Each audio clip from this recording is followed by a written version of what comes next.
वफाकी काबीना का इजलास मंगल को वज़ीर-ए-आज़म इमरान खान की ज़ेर सदारत होगा। ज़राए के मुताबिक वज़ीर-ए-आज़म शंघाई ताउन तंजीम में होने वाले मुआहदे और आलमी रहनुमाओं से होने वाली बातचीत पर काबीना को इत्माद में लेंगे। इजलास में 24,000 अरब के कर्जों के हवाले से इंक्वायरी कमीशन की तश्कील का मामला भी ज़ेर गौर आएगा।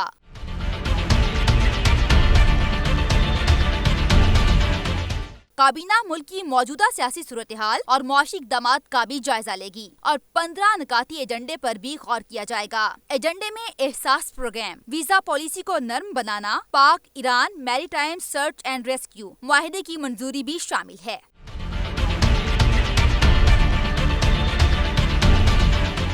काबीना रेलवे बोर्ड के निजी रुकन की तैनाती की भी मंजूरी देगी। बिजली की तकसीम कार कंपनियों में काम करने वाले मुलाजमीन को मुस्तकिल करने का मामला भी ज़ेर गौर आएगा।